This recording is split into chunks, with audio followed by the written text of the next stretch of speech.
when you first started getting involved in making the movie, what was your, now that you've seen the movie and now we're going to see it again, what were your kind of preconceived notions about what the movie's going to be before you started making it, when we started making it, and now that we're done with it?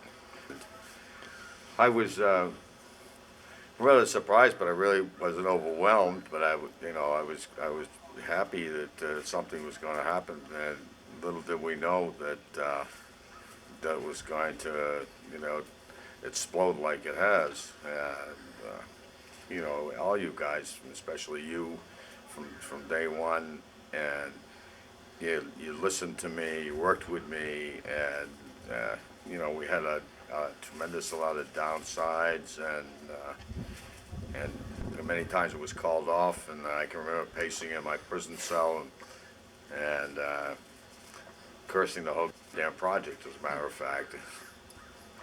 And then the screenwriting episodes, and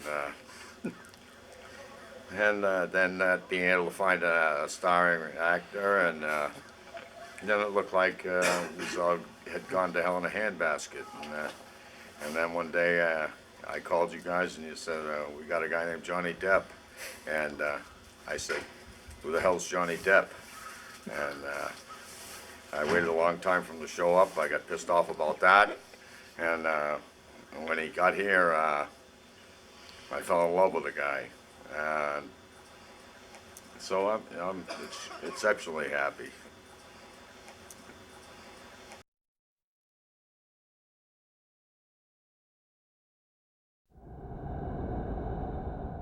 When you read Nick's screenplay, do you remember your kind of initial reaction? Nick had great insight into me, and he first told me I want to make a movie about you, not about what other people have said about you, and we started from there, square one, and we spent a lot of time interacting with each other, and he got into my soul, and I don't let too many people in there.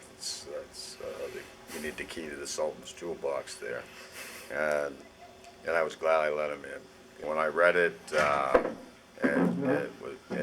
it broke me up emotionally, because that's what it was about. I mean, my inner self, my inner being, my inner thought, my innermost thoughts, and he put it down on paper. Nick's a talented writer, and a little bit too tall to be a starring man. Thank you, Nick.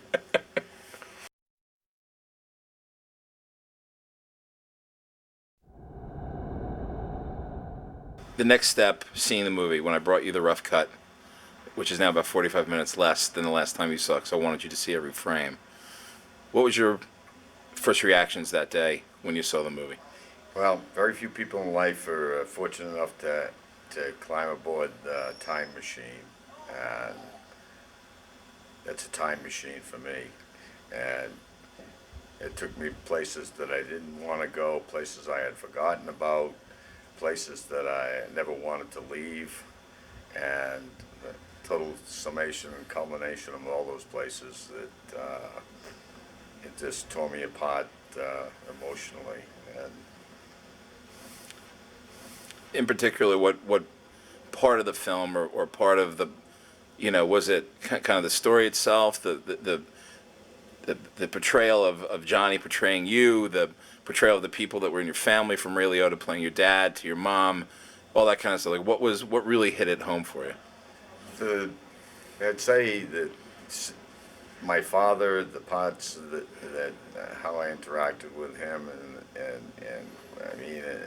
the things the mistakes that I made throughout my life, and my loves, and my madnesses and sadnesses and gladnesses, just were all there. And as I said, I have a time machine, and I'll use it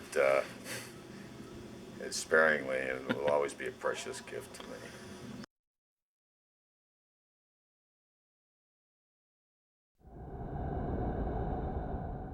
Talk to me about what it was like to watch Johnny Depp portray you on the film. Johnny Depp literally blew my mind. it was me. He became me, and it's. I told him jokingly that but one is the number and two is the one, and I, to be honest with you, I'd never seen a film that Johnny Depp had ever made, and that he portrayed me, and he literally became me, and his voice, his actions, his mannerisms, everything totally, and it's almost frightening. And if you could change places with me here now, I don't know, John, we could work something out. I remember you watching it for the first time, just really laughing in the beginning at how funny he got some of your mannerisms in the 60s part of the movie, which is the fun part, and then really being touched by the emotional stuff at the end. Talk a little bit more about that. Well, it's almost as, I believe a lot in destiny. It's almost as if, the gods of destiny bestowed him upon us because he's much younger than I am, but it's he's exactly me. I mean, even outside of the movie, as far as his likes and dislikes and his lifestyle, except for smuggling, John. Right. And his lifestyle is the literature that he likes, his philosophies, and his women. And Johnny is we're both a part of each other. That's all.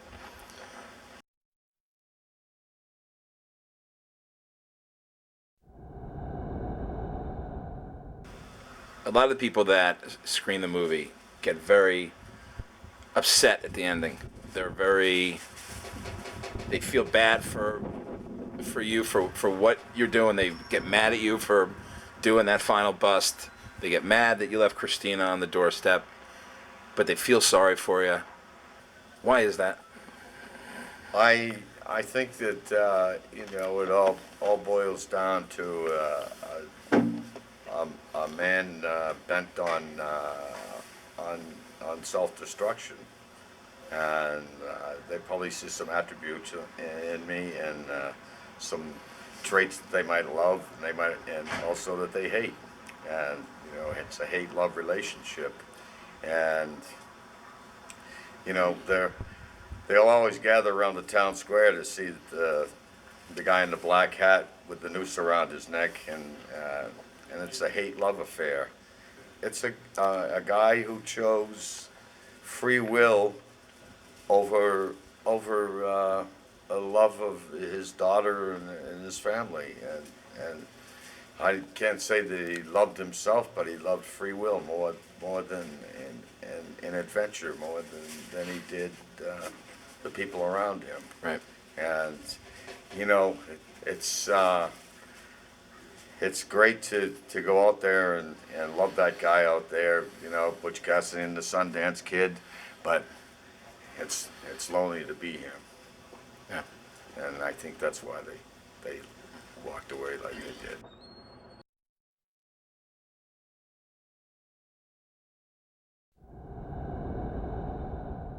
Remember that poem you wrote for me? It's the last day of summer and I'm left out in the cold with no place to go.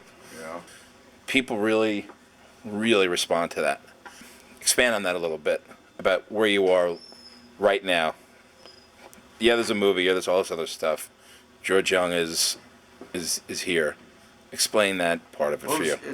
It's true that being here in prison, but even if I weren't in prison, I think that for me every day would be the last day of summer, and I'd be left out in the cold with no place to go, because there are very few people that I can relate to ever again in my life, or ever will understand me, because I've gone places where very few people ever go.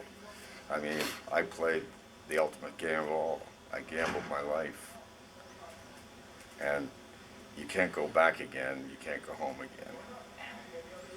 And the road for me is maybe a moonlit ribbon of loneliness, and more or less totally inexplicable to anyone, even myself. And I don't know. I mortgaged my whole life from several moments of freedom. And who the hell does that?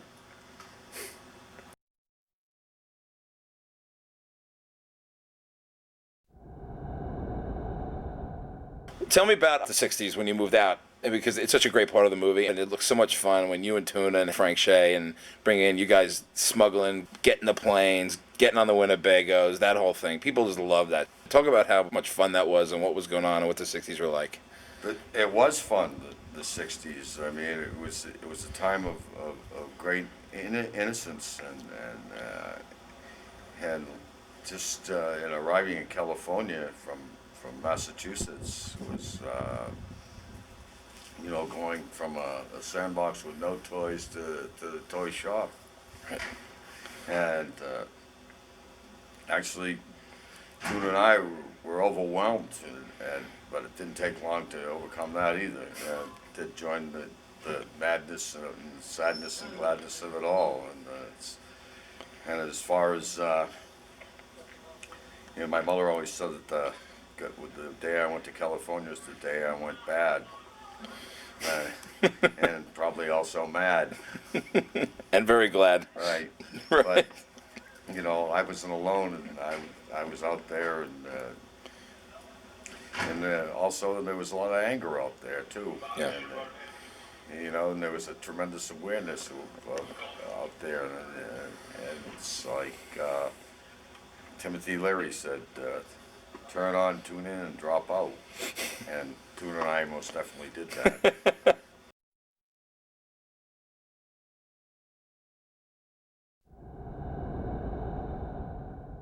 I remember the very first time I met you when you were somewhere else in Rhode Island. Remember? Yeah. And I remember that meeting was very strange for me because I remember really falling in love with you that day because you were really charming and funny, and me and we hung out. And then I had this feeling as I left, like how excited I was about meeting you, and then I had this grim feeling come over me, like, wow, I'm getting excited about a guy who's in jail. And I didn't know enough about you, and I just kind of like, well, this guy is, he smuggled drugs, I was very judgmental. He's responsible for this, he's responsible for that. And then the more I met you and the more we corresponded, and then the more you showed me about your childhood and then all what the real story was,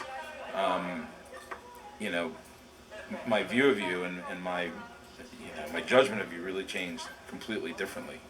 And it's the reason why I made this film about you, because I think it's a classic American tale, and I think it's, for me, forgetting all the stuff that you did, I think it's really about what happens to kids when their parents are irresponsible. Those kids grow up and be irresponsible parents to their kids, and it's like this cycle that you and I have talked about a lot. And to me, that's what is the most important thing of the movie, and how that realization came, and kind of where you're at today right now,